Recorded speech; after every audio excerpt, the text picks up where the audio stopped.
Hello and welcome to the Deep Talk Podcast, a podcast and community dedicated to learning, growing, and connecting more deeply with ourselves and one another. I'm Madison Brandt, your host. Let's get started with this week's Deep Talk. Hey everyone, and welcome back to the Deep Talk Podcast. Today, as you can tell, I have a very special and lovely guest on. It's my mom.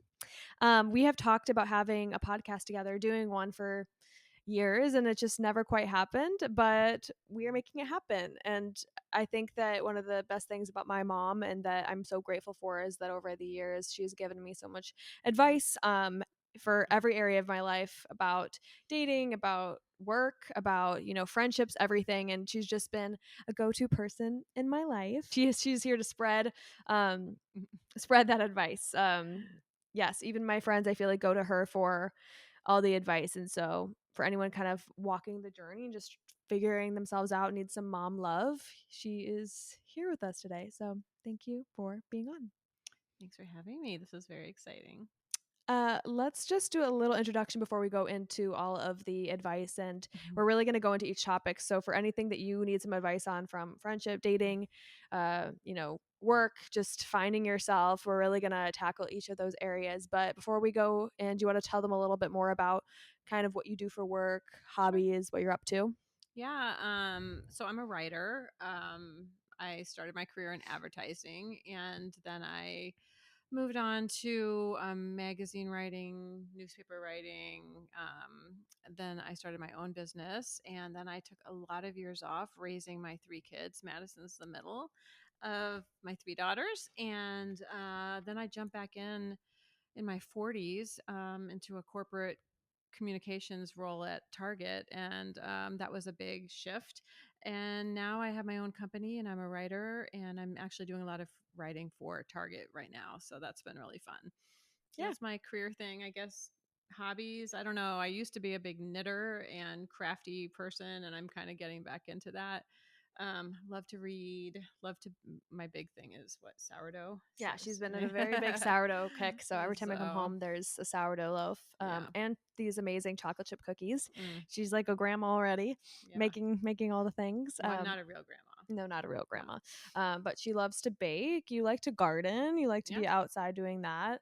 I spend so much time on my computer that I just want to do anything I can that's tactile and Yeah, creative. outside. Mm-hmm. So yeah, and then other than that, she has her favorite daughter right here. And yeah, so we're excited to do this, and yeah, let's maybe dive in. Is there anything else you want to share about yourself or anything about being a mom before we head in, or do you feel I'm okay. Well, so I'm one of three girls. I'm the middle of three girls, and Madison's the middle of three girls. So we have that in common. So I'm very well schooled in daughters and sisters and women? women. So My dad being surrounded by all women all the time. Even a girl Yeah. dog. Yes, even a So girl dog. So it's a very girl family over here. So, what do you want to know? well, let's start. We wrote down some different topics, so I'll have my phone out for a few of these things just to keep up with all the questions. But the first topic we kind of are thinking about is like self discovery. I think that I love hearing from people who are older than me because they are wiser than me and they have been in my shoes. And so I find that, like, I always want to talk to people, and you, like, who are older than me, and being like, well, how did you feel at my age? What were you learning? Like, what have you discovered about yourself? So I want to dive a little bit more into like your path of just like kind of when you were my age, because I'm 26, to just that path of like growing up and finding yourself. I think we all need to know that it's going to be okay. But yeah, something we wrote down was like growing up with your mental health. That's something that you were wanting to talk about a bit, and kind of how things were like that for you in your generation. Yeah. Yeah, I mean, I'm in my 50s, so of course we grew up without social media, without cell phones, without computers. It was just such a different world. So I often think, like, what did I do with my time? But I was reading and knitting and making stuff, and just not doing things that were computer oriented because we didn't have that. But yeah, we were talking because you've been very open about kind of struggling with mental health a little bit over years, and I was just talking to you early. We were talking today about the fact that there wasn't language for that when we were young. I mean, I guess people knew of depression, but it was not something. There was no resources for it. There weren't. It wasn't like an open part of our society. So I was telling you that, like, I think that one summer in college, I think I was really going through a bit of depression, and I just didn't know it until maybe 20 years later, looking Mhm. back, Mhm. or even after having babies. There was a few low periods. They didn't really talk about that. So people just got on with it. So I think in some ways it's good, in some ways it's bad now. And also, when I was growing up, the way Mhm. we didn't really have I don't know, we didn't have any resources or people to talk to about it, and we just had to deal with it. So Mhm. maybe that helped people just get through things faster because they weren't kind of wallowing in it and trying to solve all the mental health issues. But I mean, it's also wonderful that now there are so many people and there's so much openness and so Mhm. many different, so much clarity around it that is making it not stigmatized. But Mhm. yeah, it was just a very different.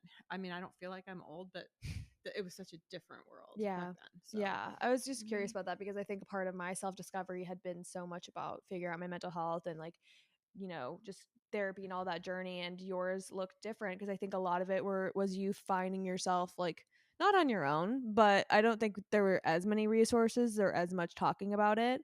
Um Yeah, and I mean, I think I have pretty steady mental health, but I just, for mhm. sure, there were times. I mean, I know I could remember times when I had a lot of anxiety, but I didn't know that that was anxiety. We just Mhm. didn't have, It's there just, crazy. yeah. I'm So, too open about it in this yeah, now house. I know so much because just mostly because of you, to be honest. But Mhm. there's just so much more of a dialogue around it, and Mhm. being Yeah. able to have techniques and things to deal with it is really Yeah. nice. So now I feel like now at your age you're kind of discovering and diving into all of that more. Yeah, it's interesting. Um And y- just to help you, and to just, friends who, I know so many people who really struggle with anxiety and with, depression. So the more I can know, the more I can be mhm. compassionate and empathetic to people and be there for them. Yeah. Another thing we were talking about of you finding yourself was that like people, especially in my generation, are so obsessed with like finding our style and finding Mm-hmm. what our thing is and finding our aesthetic and like our niche and all that stuff. And um, I think that that's something that can make you feel lost when you don't know those things. But you mentioned that part of like your self discovery, it took you a long time to really know like what you liked and what was you. And that for me probably would have put me a little bit in a crisis. If I was like, I don't know those things about myself, I think I'm always trying to know myself as best as possible. And that's a big part of self discovery for me is just knowing what I like. And yeah, what was that like for you? Um, I don't know. When we talk about, I remember just not having a sense of like my own style or my own aesthetic. That's kind of more what I'm talking about. Like, I didn't have, I've really grown into that. So the Mm-hmm. way I like my house to look, the way, like, what kind of furniture, I mean, that has shifted over the years a lot Mm-hmm. too. But I remember early on, like right when I got married to your dad, I remember just asking my mother-in-law, like, I didn't even know. I remember asking her, like, "Well, what do you think I like? Like, what kind of furniture?" And she was like, "Well, don't you know?" And I was like, "No, I kind of don't." And so it was just a weird moment that I really remember thinking, I don't have a point of view about a lot of things, and I Mm-hmm. need to develop that for myself. So that was a Yeah. moment where I was kind of like, okay, How do you think figure you it did out. that? And I grew up in a family where that wasn't a focus. I mean, my mom was super practical, and we didn't have very much money, so it was just. I mean, we had one swimsuit in the summer. We had, one pair of tennis. I mean, it just was. That's just how it was. So it just wasn't something that I grew up with. But it's been a really fun thing to do, to discover and be creative and figure out, try different things and figure out what really stuck with me. So that's been a big growing experience for me over my whole life. Yeah. What do you think has helped you realize what you like and don't like? I think for me, and this is a bigger, broader part of my own, who I am, the way I am. I think I've often trusted other people's opinions more than my own. Not anymore, but I used to think, oh, if my so and so likes this, then I should like it too. Or, um, and so that.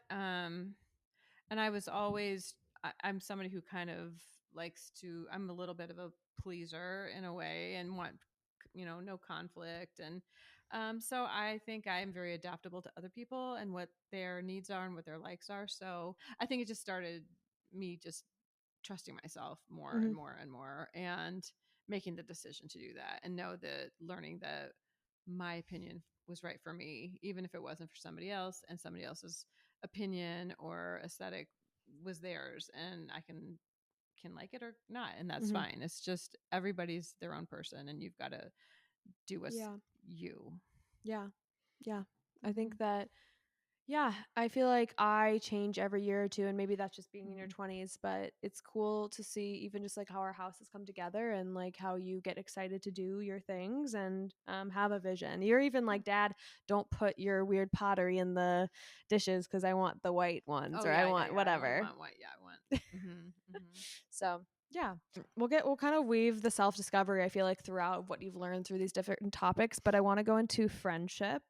Um, you have a lot of friends. You have a lot of different friends from different eras of your life, from growing up, from college. You have like our neighbor friends. You have like individual friends, and that's something that I've always really, really admired is that you have a lot of different pockets of people that you like just have in your life. And I don't think a lot of like people do that, and that's something that I really admire is that you have a lot of different you have a big support system. Mm.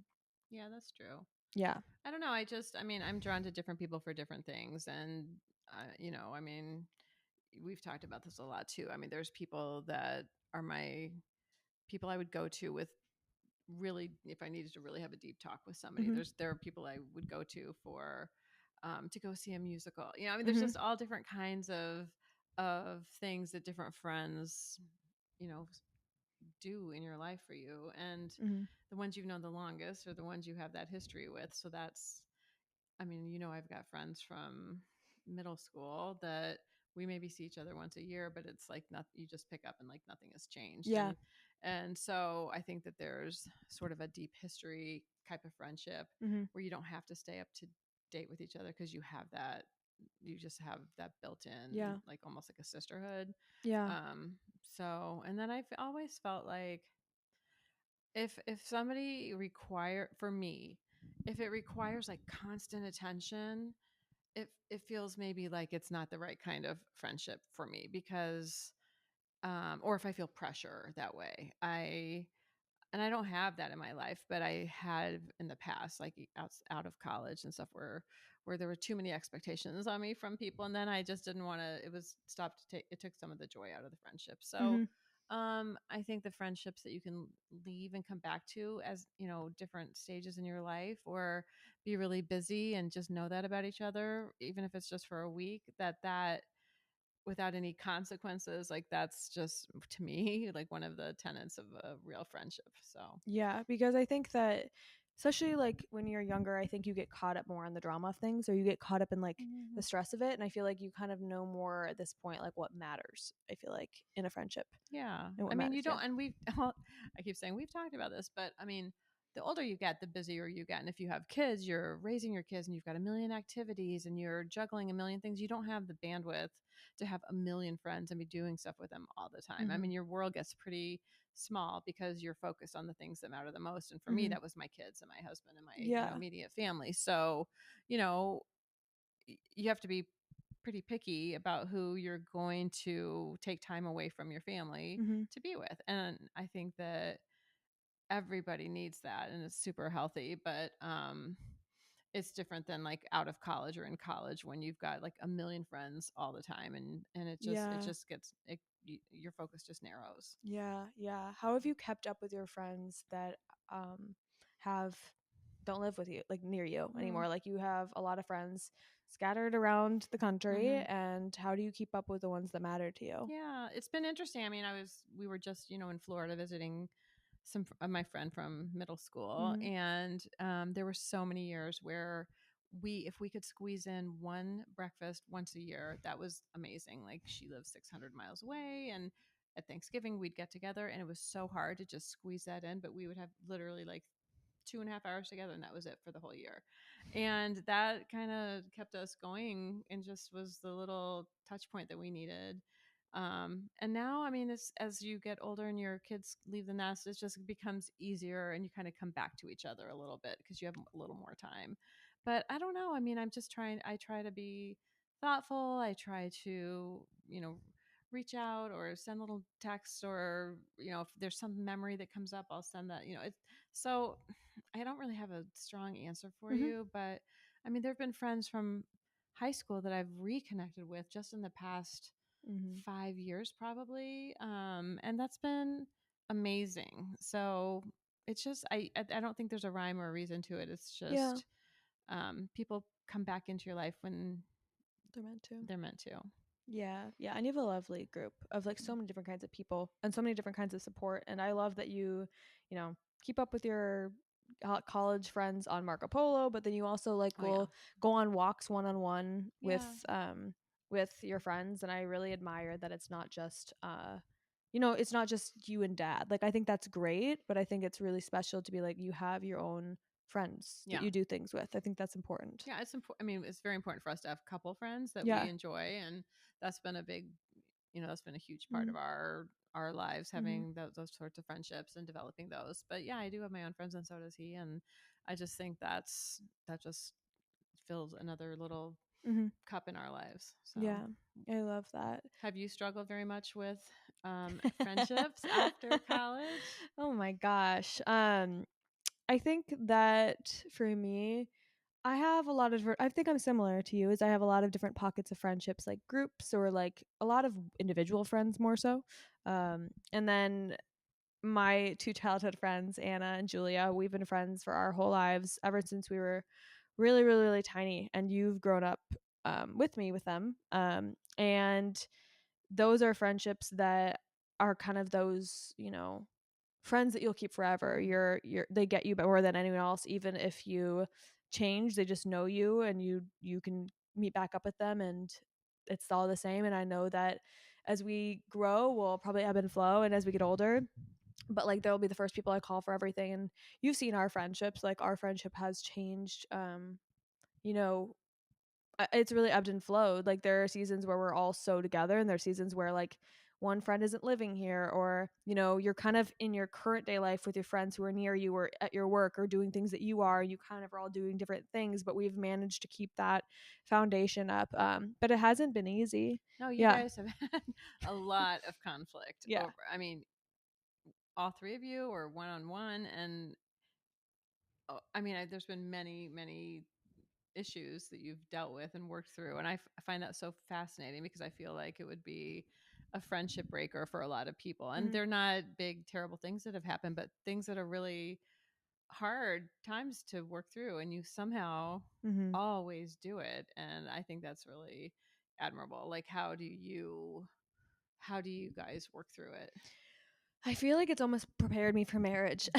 I think that there's something invaluable about having people who have seen you from every stage. They know you from the beginning, they've seen you change. There's like a sisterly bond there. And so I think it's almost like the things that we've fought about has been our differences because when you're growing with someone from you're like 2 to when you're older, like you have more work to do to grow together than someone you meet who you are right now really Yeah. similarly. Like if I meet someone where I'm doing yoga and we live in the same area, it's like, okay, here's all the similarity. But when you grow up with people who have very different interests and, are different, but you're walking together, there's more growing pains. And so I think it's more of like it's a commitment. And I think that when you know someone foundationally, like you understand their why and who their hearts. And so you're able to kind of move with that commitment even Yeah. when they because I've had people be like, what, like how are you guys all still going? And I'm like, I think it's just we have a commitment to each other that we really just are like in this life together. So I think it's like that commitment of like and that safety of as much as we have conflict, we always have a safety of Yeah. our friendship to land. And Mhm. it's like family almost. Yeah, because I mean, when you get married and have kids, then I mean, we when you guys were all little, we were spending time with other families Mm-hmm. with kids, and so if you find Mm. couples that have kids your kids' age and you are compatible, like Yeah. some of our best dearest friends are from those, early Yeah. days when we moved to Minnesota. And Yeah. we just went through we raised our kids together. And so even Yeah. though I didn't meet them until my 30s, they, have been such an important part and will always be a big part of my life because of that stage that Mhm. we went through together. But Mhm. I think you and your friends do a really good job of, I was thinking about that. Was it that Mel Robbins thing? I'm sure it's maybe not They'll let original. them. No, not, well, no, not that. But the whole thing of friends are in your Mm. life for a Reason. reason, a season, or a Lifetime. lifetime. And I think that those girls are lifetimers for Yeah. you guys. But um, yeah. Yeah, yeah, for sure. And I think that they're all important. And um yeah, I think you'll keep meeting people. Like you have friends from so many different eras, and it just brings such a colorful life, and you have different friends that require different things, and you keep up in different ways, some virtually, some Yeah. in persons occasionally. It's And surprising. I mean, I feel like I'm still making friends that will become yeah. close forever. It's never over, but I remember I used to be so busy, and I was going through this phase where I was just joking and saying, I would just say to myself, like, I'm not accepting friends at the moment, just because I just didn't have the bandwidth for it. And somebody wanted to be do stuff with me. And I just, like I said, you just have to narrow your focus when you're really busy and you're Yeah. working and you have kids. And so, Yeah. And something we talked about too with this is that I think I look at my mom's life and I'm like, oh my gosh, you have so much settled, so much figured out. And you do. But like, I think we talk about being in similar stages of like, for me being 26, like a lot of my friends mhm, are starting to do different things, right? Some people are single and traveling, some people are engaged, some are going to have kids, like some are getting married, like everyone's doing different things. People are scattering around having different priorities. And you're also in a stage where people are retiring and mhm, moving and doing different things, and you're like, do I make new friends? And so yeah. it's been interesting to see for you too, like things will continue to change even when you're older, and you'll always have to almost be open to navigating friendships and also hmm making new friends. That's so true. And Yeah. I was going for a walk last year with one of my friends, and her mom is like in her 80s, and she was talking Mhm. about it. And we were just talking about the fact that, like, you think your parents should have everything figured out, Mhm. but everything that everybody's doing is new to them. So Yeah. every phase of my life is new to me. If your 85-year-old grandma, is going through something, it's new for her. And it's Mhm. easy to forget that Yeah. some, no matter what age it is, every new stage is brand new, and we're navigating that. So, Yeah. I'm doing that. Is something that's been a little surprising right now, is just we hadn't really thought about the fact that, oh, we have our nice friend group and everything's awesome, but then people start moving to Arizona, or they're gone half the year, or and that changes things. And that Mhm. is a really interesting time, and nobody Mhm. really talks about that, like, oh, it's you're reconfiguring your life with your friends now that everybody's dispersing out of college and moving different places. And we're in that same boat. And so I've also Mhm. noticed too, at this age, so many people are kind of gravitating back to their adult kids and spending so much more time with them, and Mhm. those sort of become their social world in a lot of ways. So here we are. Here we Hi. are. So Yeah. but yeah, I think it's a good thing to remember, though. Just everybody's stage is a new stage for them, and to give Mhm. them grace for that. Yeah. Is there any other friendship lessons you want to share, or do you want to pop to the next topic? In friendship, or in any situation. I mean, I try, and I'm not always perfect at this, but I do try to think, like, if I'm texting somebody or if I'm talking to somebody and somebody else comes up, I try to follow the tenet of, if I wouldn't say it to the person or say it this way to that person, I'm not going to say it Mhm. to somebody else. Do you know Behind what their I back, mean? kind of. Yeah. Yeah. I mean, that's just, people chat about what's going on with other people, and that's just important thing to me, to Mhm. be, just to be considerate Mhm. of how I speak about anybody. Mhm. And Yeah. so No, I think that's good. Let's get into dating and relationships. You haven't had like I've had like 6 boyfriends. I yeah, feel like in a billion situationships. I don't even know if the word situationship was used. Probably no, not for you. They're like, do you no. know what ghosting is? At that age, situationships. Do you know what fling is? Like, but you did have two serious boyfriends Yeah. before dad. Yeah. Um, and they both carry such different lessons. And I think they're the two lessons that I've also learned um, from what we're going to call them boyfriend one and two. So we don't do, and dad's just husband. There's no husband one or two, which is great. he's, he's my first and only husband. Yeah. We're lucky for that. But let's talk about the lessons you learned from boyfriend one, who was overall kind of the nice guy, the good on paper guy. Yeah, I mean, you can be dating somebody and nothing's wrong, but it can also not be the right person for you. So I think that it took a long time for me to figure that out, but I'm glad I did. How do you start realizing like that feeling of it's not right when they're so great? Like, is it just a constant feeling? Is there something he did? No, I just started realizing that there were things that were important to me that maybe were lacking, and that maybe just sharing a sense of humor. I think that was a really hard lesson to learn, though, that nothing can be wrong, but it can still be wrong. And really Mm, being able to listen to yourself and put try to put a finger on what that is. Maybe you can't, but nonetheless, it doesn't mean that you stay with somebody just because there's nothing specifically wrong, you yeah, know? yeah, that is. Yeah. I think we've all had that. I mean, Yeah. I had that. Yeah. Yeah, Yeah. where it was just like perfect person, like the person that I would have Mhm. dreamt up, and something just felt really, really wrong, even though it was what I wanted or thought I wanted. And I always think that what we end up getting is always different than what our mind could create because it's kind of a gift. Like love is a gift Yeah. that we are given, and yeah, that's such a lesson. I feel Mhm. like for so many girls, the Yeah. perfect guy. Yeah. And boyfriend two was the opposite. He was more of the inconsistent guy, the guy that left you confused, the guy that Mhm. you were kind of more chasing. Yeah, I mean, it wasn't I Or mean, he chased me and then oh, I and then I was like, "Oh," but I think the lesson from that was that I saw so much potential in him and I knew that he was going to turn out to be like a wonderful man someday. But it was not really happening while we were together and I finally was like I can't wait for this and I don't even know for sure if it's going to happen. happen. So and we've talked about that too. Like I think that's a big lesson. Like if they're not the right person for you at the moment, you can't bet on potential because that's not a safe bet, you know? Mhm. And I think that's a huge part of finding the right person is being having them be right for you, but also the right time for both of you. Mhm. So, I mean, I know so many people who are awesome, but maybe I mean, even this is so dumb, but we were like, we've been watching what's it, Love Is Blind, and one of the guys on that show, like Leah, your sister, and I were like, oh, he's gonna be good in 5 years, but he is not in any way ready right now. It's I mean, you can just tell if somebody's ready or not ready, and you can't force them to be ready. And so, I think a lot of girls probably make that mistake. They just want it to work and they can foresee it working, but if it's not happening and you're not on the same page in the moment, it's not probably going to be a good Yeah. situation.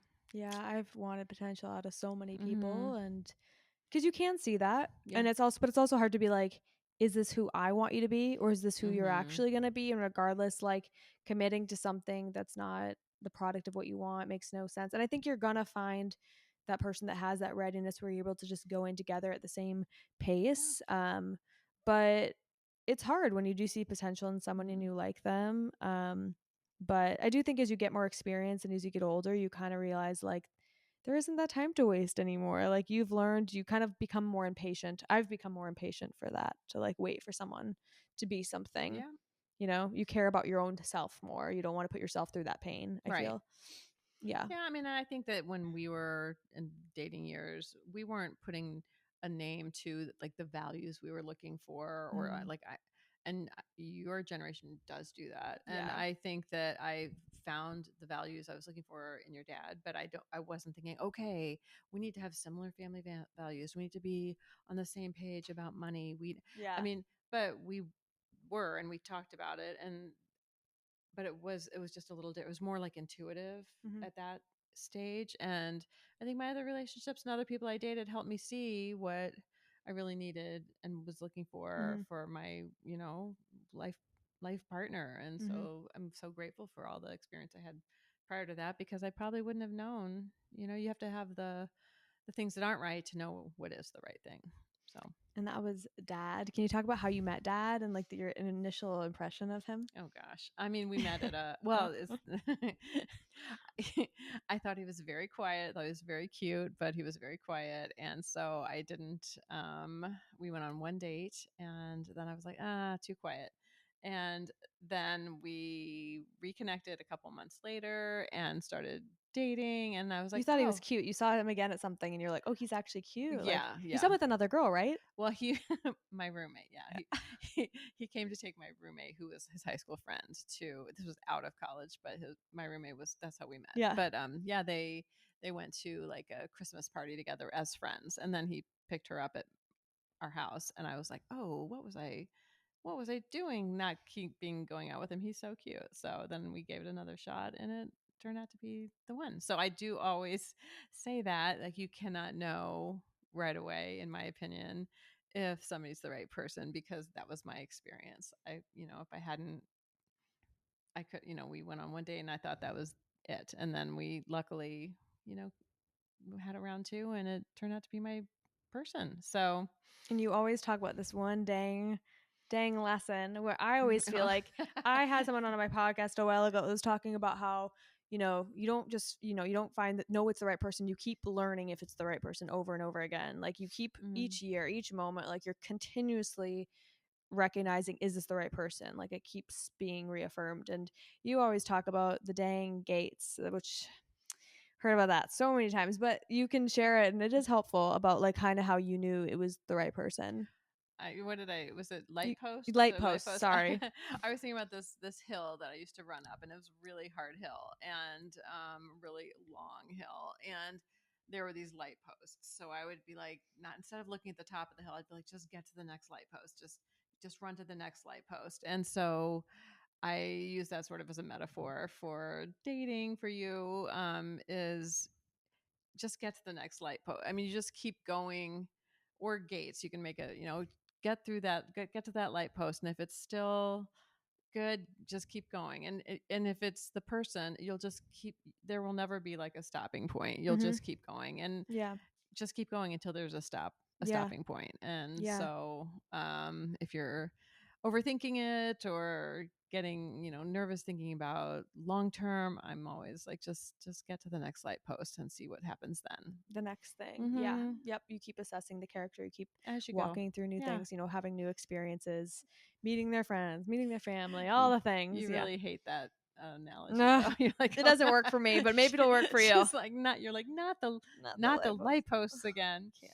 Not, yeah. I don't know why I've been calling them the gates, So, but. well, I think we switched to gates. I was like, just go through the next gate, and then And I'm they like, Mom, all these gates are bad. yeah, they're not bad. Oh gosh. And then kind of going into marriage, I think, um, what was it like being like a newlywed and figuring out life with Mm, someone when you go from living life alone to like building a life with someone and taking in their opinion and yeah, finances and all that stuff yeah. and I mean, it's hard. I mean, it is hard. And we didn't live together before we got married. And we got married when we were 25, so that was pretty it's young. And crazy.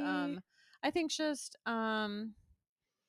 I just think it takes a long time to fully get hit your stride. I remember just all the money stuff, like merging our money.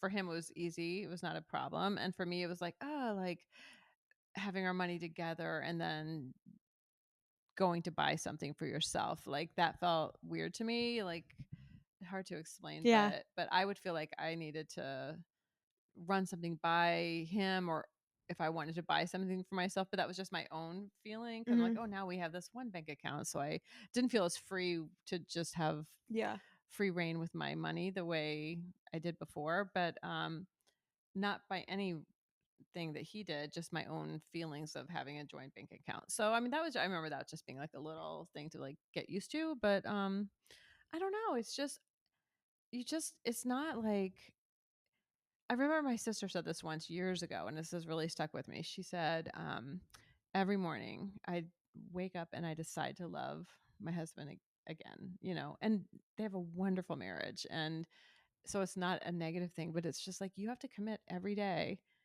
to that person, and no matter what. Hmm. And there's, marriage is full of all kinds of ups and downs, and it is not a straight line. And you know, you deal with really hard things. You deal with death of a parent. You deal with, stressful things with your kids. You deal with, there's just so many things that happen in life. And a critical part of having a partner of marriage is having a partner who can go through that with Mhm. you and be your person in those hard times. So, I mean, Yeah. that was a real factor when I married your dad. I just knew, I mean, I didn't think through it so specifically, but I just knew that he was always going to be there for me and was steady and true. And, I would never question his integrity. I mean, those are some of my values that matter to me. And, Mhm. you see guys being kind of Cheaters. cheaters or whatever. And Yep.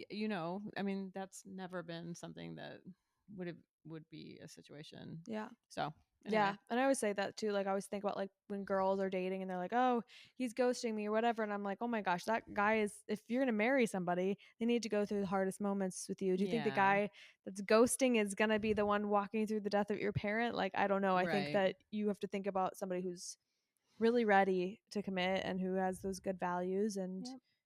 yeah, who's gonna be parenting your kids? Who's gonna be parenting me? Right. Right. You guys Good. did it, We so did it. We you did did it. it. So yeah, yeah. I think you guys have been great role models, and I think but you guys have been teammates. Like I remember when you guys had me in New York and you Hmm. started your life there, and like dad was working, and you were like kind of taking care of the kids. Like it was a lot of I don't know. You guys went through some hard different seasons and found ways to be teammates and keep growing. And yeah, I think a good thing to remember is that anything that's hard is going to pass. Anything that's wonderful is going to pass. I mean, yeah, everything. If you're having a hard day, that tomorrow's going to be better. You're not going to be stuck in this bad moment with anything. If you're hmm having a hard day at work, tomorrow's going to be better. And if you're having a bad mental health day, it's not going to stay that way. So I just think that yeah, always remembering that the moment you're in, whatever it hmm is not static. yeah, totally. Um, uh, the lights are getting gotta get out before the lights get bad. Let's talk a little bit about career. Mm. That's a topic that I think is important, and I think career often is tied in with purpose, but just like figuring out what you're gonna do with your life. I mean, how many times am I always like, "What am I doing with my life?" Or everyone when they're young, like, "What am I gonna do when I grow up?" And so, will you share a little bit more about like your career? Because you had Mm. your career, you married dad, you were Yeah. a mom and not working, and now you're back in the work world. Hmm. But you kind of had a wavy Yeah. Yeah. path. I mean, obviously, right out of college, I was in advertising, and then I, started my own little freelance writing business, and Mhm. then I had kids, and we moved 2 times, and that was kind of right when the internet was really taking off, but it was hard to keep clients because they weren't fully. It wasn't something you could really do fully remotely very easily. Yeah. So I mean, things just, and then I took, probably 13 years of raising kids without working, Mhm. and then I realized, oh, they're going to be in high Yeah. school. I need to get my stuff together and figure out what my life is going to look like outside of just fully focusing on the kids. So Yeah. I did. I went back to work, and that was really hard, very very difficult. But um, I got a job in communications at Target. That was the first corporation I'd ever worked for. I'd Mhm. only worked for small companies, and you guys were little, and your dad was traveling a lot, and I was having to drive downtown Minneapolis, and it was just a huge change in life. But one of my dear friends, who is a big corporate person, I remember talking to her about it, and she said, I always tell people, like, if they're trying to wondering about coming back after maternity leave or something, she said, give it 6 months.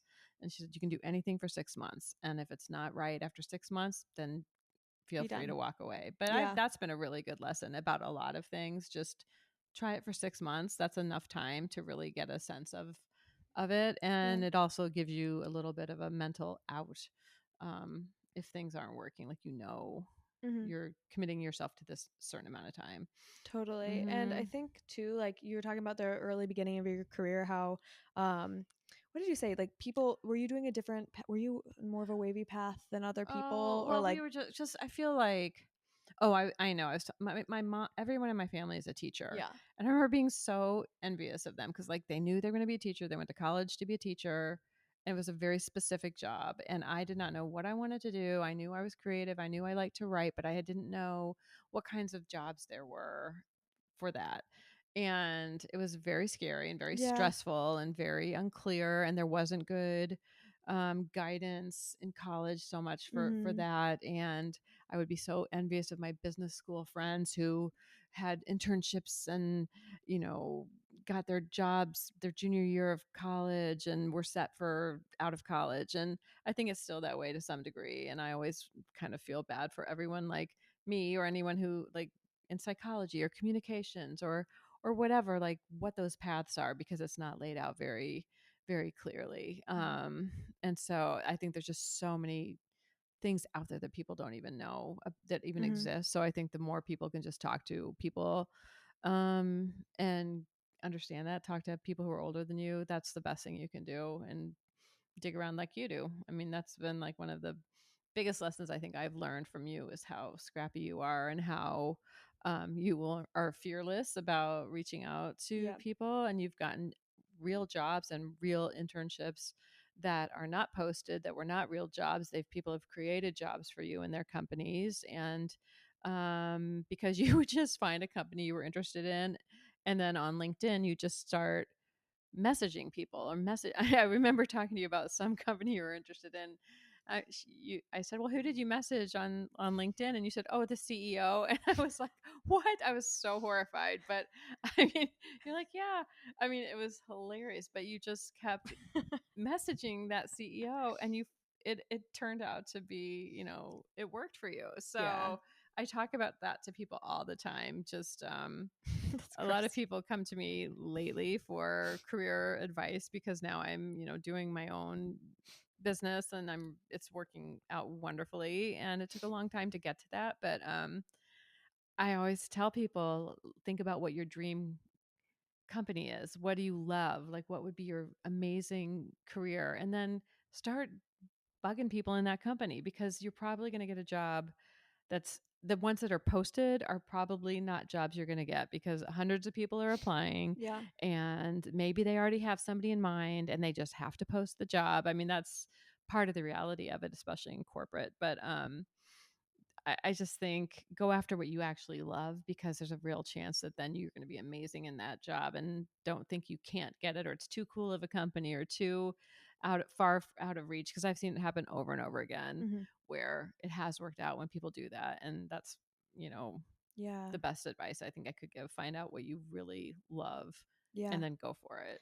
Yeah, I think a lot of people, and I have done this too, where you're just applying on the LinkedIn, you're just Mm, sending in the applications, and I think it's okay to do a little bit of that to cover your bases, but I think that something you've always instilled in me is networking, and like yeah. people want to know people, and that's how you meet. So I always think about if I was to get laid off a job and I needed to get a job, I was like, I'm going to go through the side door. I'm going to do the Yes. unexpected. I'm going to be noticed as me singularly rather than putting myself in a pile of like how can I give myself the best opportunity. And I think the best opportunity is to be known, to build relationships, and to care about what you're doing. And um, honestly, because I had a job I really wanted to work at.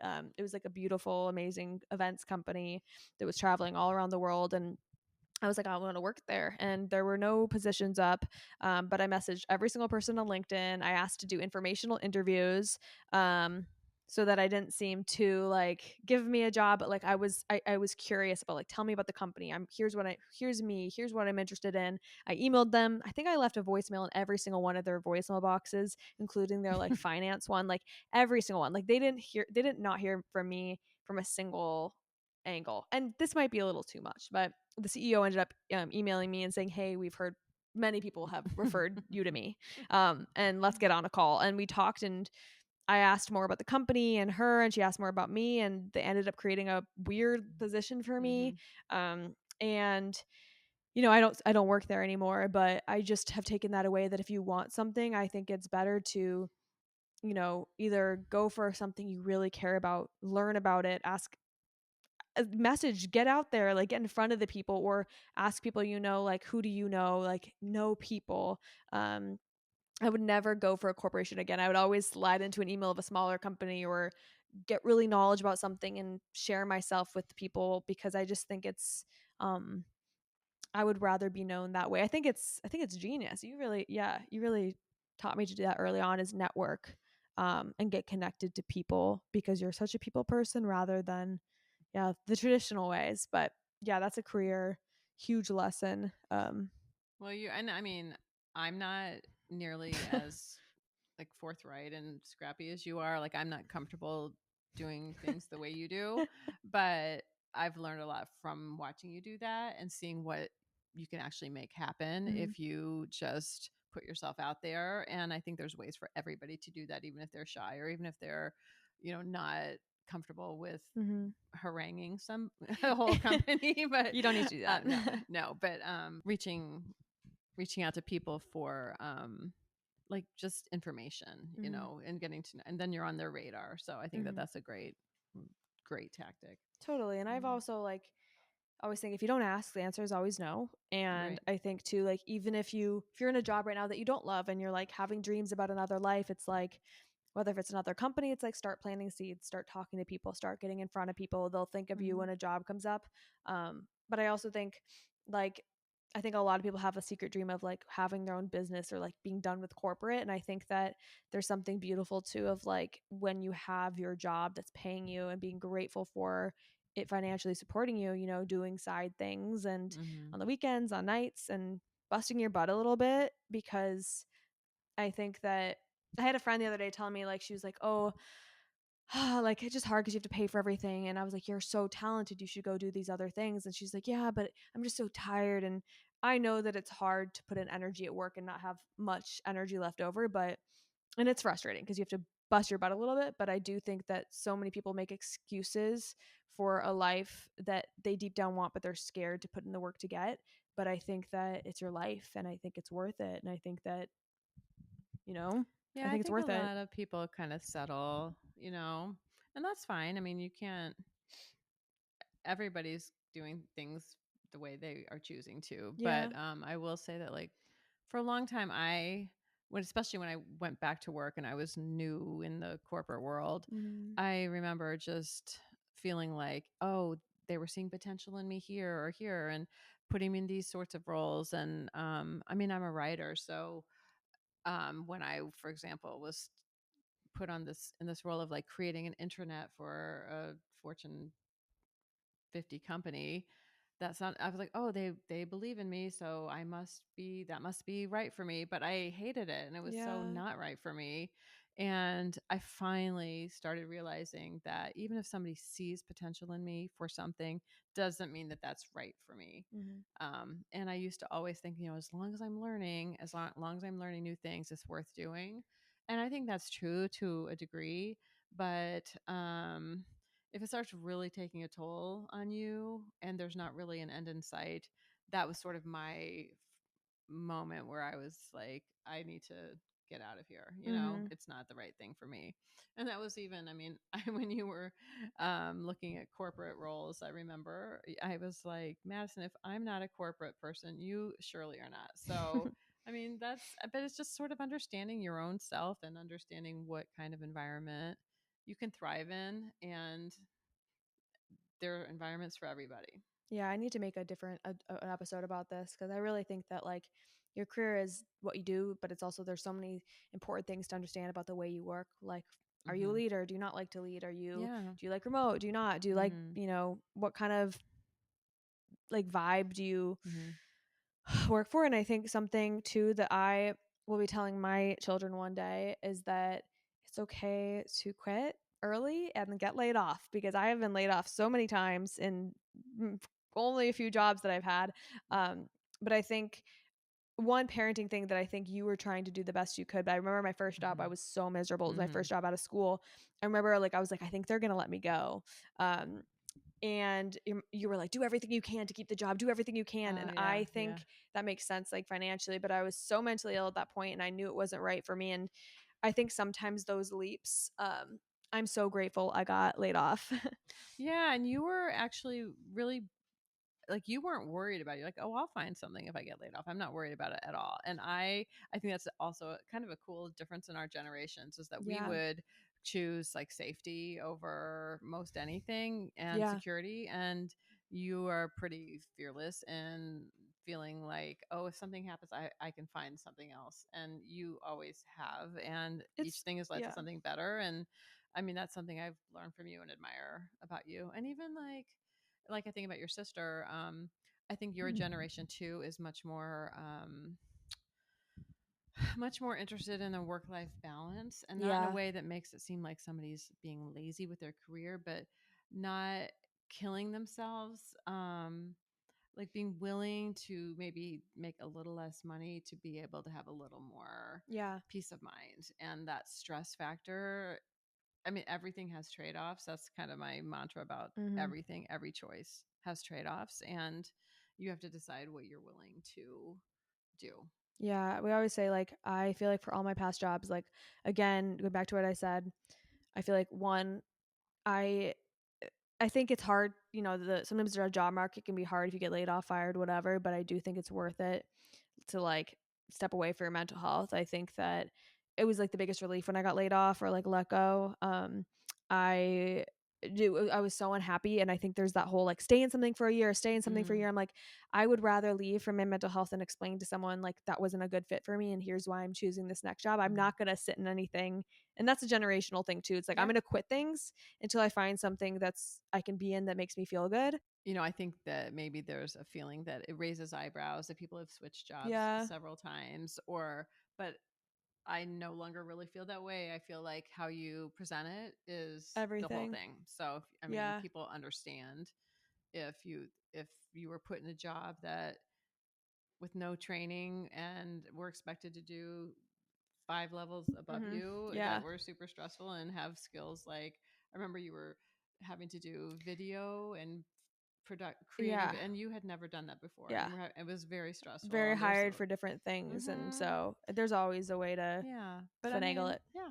So I think just being honest and in your job search, if you have been laid off, about why. I mean, Yeah. layoffs are layoffs and they happen all the time, but why something isn't a fit for you is just a real thing. So Yeah. Your career doesn't have to be your purpose too, but it can be, and you just have to figure out what kind of person you are. And I remember I was calling one of my friends who knew she wanted to be a project manager, and I was calling her during that first job, and I was like, I have no idea what I want, and I have no idea where I'm going. And I wish I had just heard someone say, like, just keep trying different things, because as I try different things, I kind of realized what I didn't like, and I pared it down more. And I remember someone saying, why don't you just do like writing at an agency? And I was like, oh, like, no, my mom does that. Like, I I think that person who told you that was me. no, it was you and someone else, but I was like, I don't know. And like, eventually that idea, I was like, oh, I do like to write. That an agency could be good. And I found a job that was really good to um, be at after having 4 different jobs that were just miserable.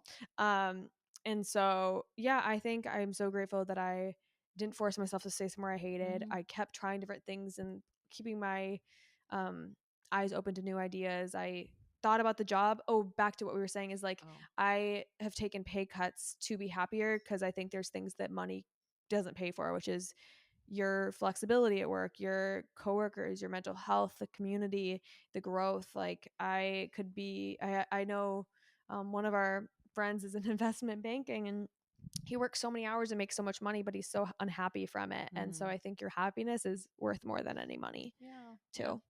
And I've told you this before, but when I was in college and I had an internship, and my mentor at this radio station, Mm-hmm. Steve Archibald, I remember I was so stressed because I didn't know what I wanted to do, and he was like, Nancy, anything in your 20s is, you can do anything in your 20s, and it's not a mistake. It's just all learning, and Yeah. just you can't make a mistake in your 20s. Mm-hmm. And that gave me so much peace. And Mm-hmm. I mean, I've remembered it all these years, and I say it to people all the time because it's Yeah. true. It's just like it's a decade of learning and growing and leaning into, figuring out what you want to do and what you want to be, and Mm-hmm. it's not a wrong job.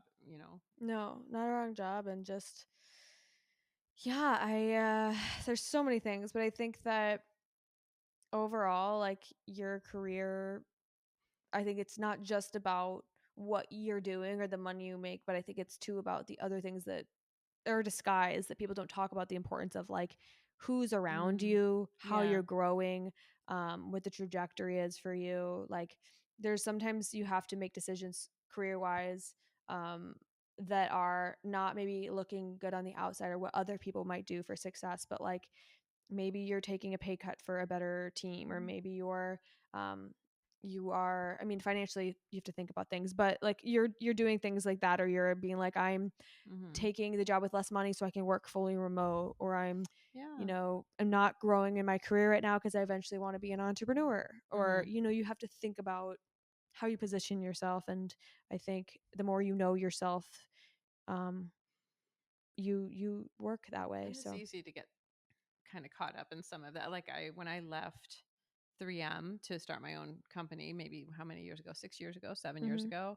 I remember just thinking, "Oh, like I didn't want to give up my title and mhm, had a really beautiful office with a window, mhm. and I just had finally felt like I'd You achieved made this. it. I mean, it wasn't that huge. It was middle management, but in communications, and I just was so proud of that. And it was very hard for me to step away from that and Mhm. just start my own little company and not have any of those, accolades anymore. And but it was such a great decision for me, and I could care less about. I mean, I work from home now, and I have all the window offices I want, Right. So but many.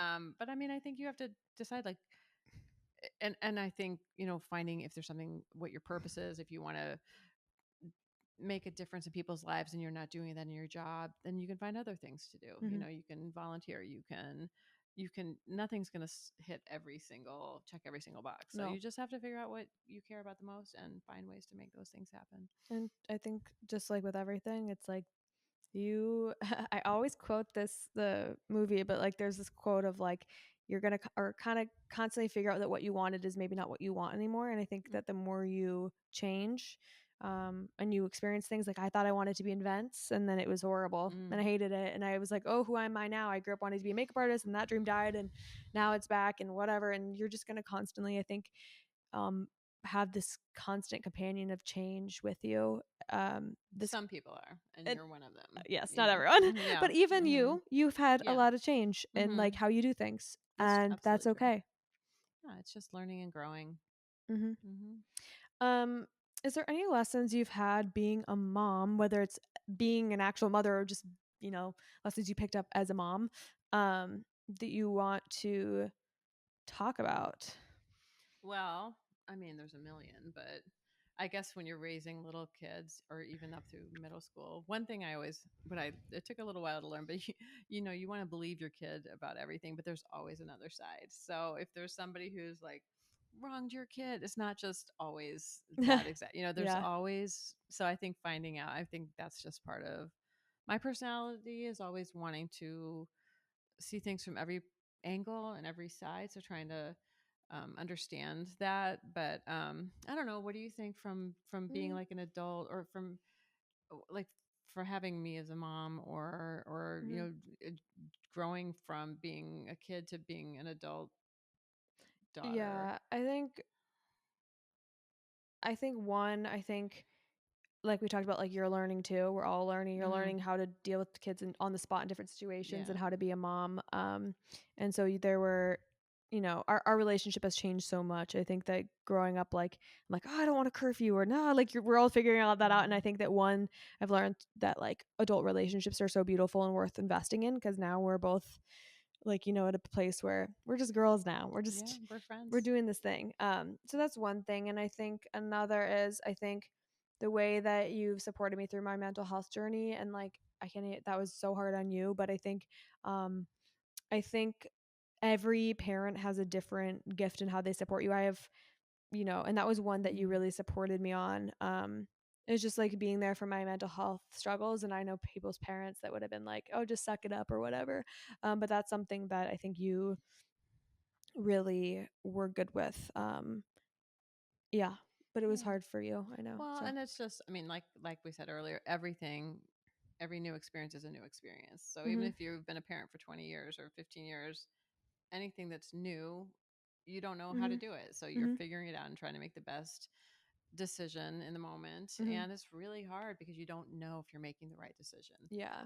or if you're guiding your kid in the right way, or if you're being too strict or too Mhm. loose. And just knowing your kid and knowing how to work with them is so important. But again, I mean, every parent has their own style and were raised their own a different way, and Mhm. so that all plays into it. But Yeah. one thing I will say that I just thought of, but I think about this a lot, is that, and I think I just read this too, there's some stat that people remember negative Mhm. moments something like 10 times more often. I'm not sure of the exact stat, but way, way, way more than they remember good moments. Mhm. And so, I mean, I have like some very specific memories with my mom where I remember like I was just this crazy reader and I would just be in my room reading all the time and so innocent. And I remember one time she just burst into my room because she didn't know what I was doing in there and was a little suspicious of me. And I was so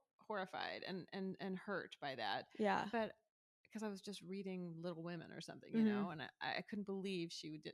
But then now as a parent, I'm thinking, oh, if my kid was in their room all the time and not talking about what they were doing in their room, Mhm.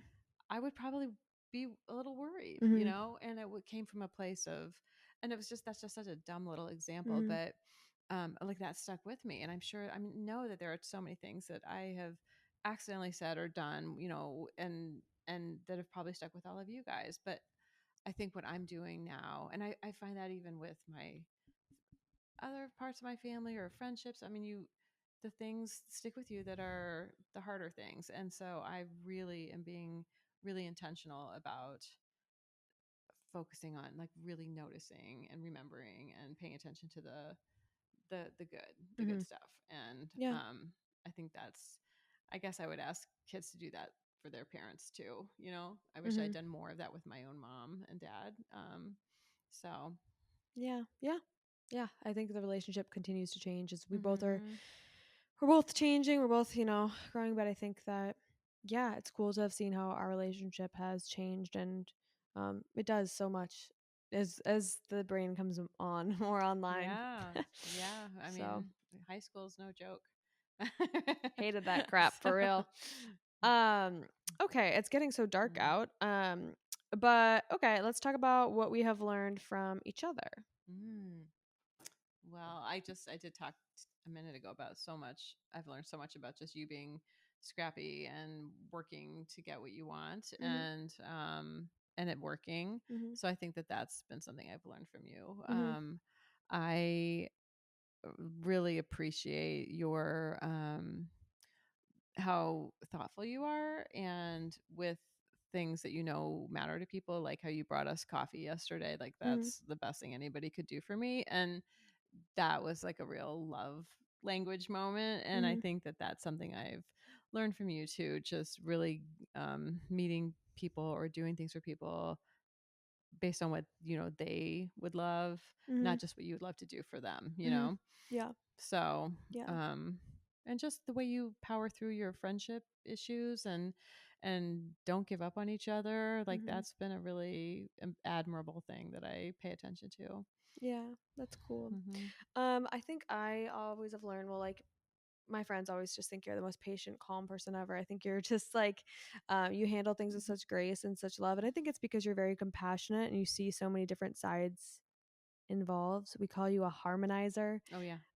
where I think that sometimes it can be good, sometimes it can be bad. But I think that for me, like, I'm not a harmonizer. I am just going to say how I feel and blaze through things sometimes, and it's helped me sometimes be like, okay, I need to pull back and look at everyone involved and be more emotionally um not that I'm not being sensitive, I can just be headstrong. And so it's helped me be a little bit more um compassionate, seeing the way that you love people and um just try to take, be there for everyone's emotions.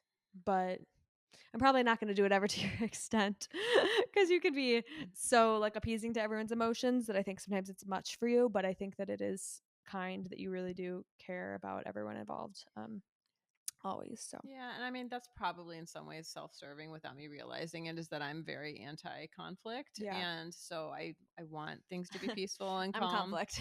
You are conflict, but so I think by trying to keep the peace and keep everything harmony everywhere, it can come at a little bit of a cost, but it's also probably for my own peace of mind as well, because that's where I'm comfortable, is Mhm. in a a calm environment. Mhm. So, Yeah. but Yeah. I do try. I mean, I do try to see everybody's point of view, and I usually can. So I think Mhm. that's helpful to me. Yeah. But everybody can't do that, and not everybody wants to do that, and that's fine. Yeah. Let's give each other advice and then let's give our listeners advice. Yikes. Okay. Okay. My advice for you. Um, I think regarding that, I think people pleasing less. You've gotten a lot better, I Mm-hmm. will say. Mm-hmm. And then and saying how you feel more, Mm-hmm. right? Setting boundaries. And I Mm-hmm. think also like I just think I mean you're already on this path, but continuously like um doing things you love like at your Mm-hmm. age. Like I never want to see you like not, you know, as long as you can travel, making new friends, learning new hobbies, continuously being off that computer, Yeah. off the job, and just keep doing things you love. Like I always want to see that from you, and I always want you to be happy and doing new things because I think that that's I don't know. I don't think that there's any age where you should just be like, I'm done learning. And I think you do a good job of that, but I just want to keep seeing you. No, you're learning how to make sourdough, or like it's just fun to see you continuously care and try new things. So, Thanks. No, I totally agree with you. You've got to keep learning and growing and doing, at least I do, to, hmm I'm never going to just not work or not learn or not hmm grow. So, yeah, um, let me think. My advice for you, uh, my own, I would say is to keep your blinders on and not look so much at what's happening in other people's lives and think that maybe that's what should be happening for you, yeah, and to just know that you're your own amazing person on your own path and your own timing, and anyone else's path and timing really doesn't have anything to do with you unless it's somebody that's like your person or yeah, your, you know.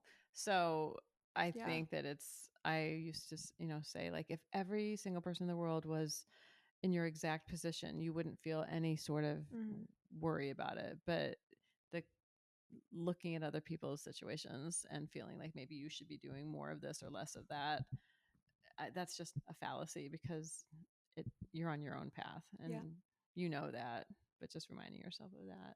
yeah. Yeah. Advice for our listeners. Mm.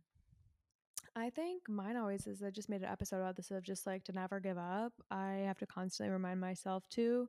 I think that life is hard and there's always challenges.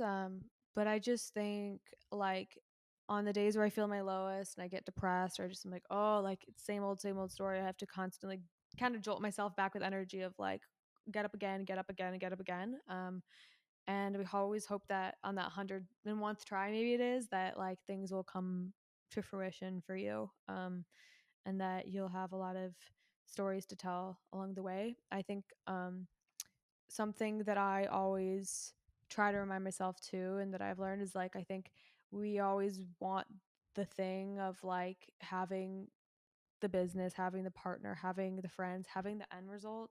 But I think that so much comes from not giving up getting those things. I just think that the self development and things you learn and lessons are sometimes just as worthy as the actual gift of the thing of like who you become along the way of working towards things, or being the kind of person that will hold the things that you want. Like if I'm working towards my podcast, like just having the podcast be big immediately would be cool, but it's also like who have I become and what have I gained along the way to even creating that has been more of a gift than what it's going to end up being, maybe even will be. So Yeah. um yeah, That's good advice. the journey. Yeah, I agree. That's kind of one of the things I was going to say is, if you're working towards, I mean, you've got to enjoy your life every day, or, even if you're working towards something, because once you get that thing, your life keeps going. Mm-hmm. And so, I mean, thinking your life's going to start once you X, Y, or Z, isn't, your life is right now. So Yeah. be in it and make it as wonderful as you can. And the other thing, I would say is just that the most important thing really at the end of the day is your relationships, Mm-hmm. and so nurturing those is, to me, the most important thing. I'm never, they always say, like, on your deathbed, you're not going to look back and say, oh, I wish I'd made more money, or I wish I'd worked hard more days. It's, everybody's regrets are, oh, I wish I'd spent more time with my son or Mm-hmm. whatever. So I just kind of always keep relationships at the forefront Mhm. for me. And to me, that's what matters the most. Totally. Yeah. I had someone the other day give me advice too. Like they said, do it for your 80-year-old self. And Oh, I yeah. think that's something too I've been thinking of, like Mm-hmm. when I'm thinking about pursuing my dreams or Mm-hmm. like the risks I'm going to take. Obviously, nothing like crazy or like drugs, but like doing it for your 80-year-old self. Like, I want to look back and be proud of how I loved people, the things I tried, like Mm-hmm. the dumb hobbies, the passions, the purpose. I think if playing it safe is what you're called towards, follow it. But if you're not, like, I don't, yeah, have no regrets is Yeah. kind of And where pay I'm at. attention to pay attention. That would actually be advice for everyone and also for you, is that you make so much progress in so many ways, and they're little incremental bits in everything. And it's really easy not to realize that. But if you look Mm-hmm. back, like, oh, a year ago I didn't know how to do this, or a year Mm-hmm. ago I was, if if you somehow even could write down the things you've learned and the things you know how to do, and just look at it, it's mind-boggling, Mm-hmm. especially you, because you have tried and done and learned so many things. So um Oh man, salsa dance lessons this year, maybe martial arts next. mhm, mhm. Oh well, I think that's all. Is there any last words you have for? No, I'm just super proud of you and I love you, and I'm really glad to be your mom and your friend. Oh, I love you too. We're friends now. It's taken some time. Now that sounds bad. Oh, We've no, always been friends, but maybe high school is a little a a little little rough. challenging. So Well, thank you guys for bearing with us and our dog walking around mhm. and the lighting and everything. But yeah, I love you and thank you for being on. And I'm glad. Well, I'm not glad, but we didn't cry somehow. So I'm I not sure know. how I that thought I happened. would cry. But yeah, I hope this advice, landed well. And for any area you're struggling with as you're embracing the journey, is just sometimes you need a little mother's love and advice. So for those who needed another mother's perspective, or maybe your mom, isn't able to support you in the way that maybe you'd like, I hope that this episode landed on your heart nicely and that you enjoyed it. So thank you. Thank you.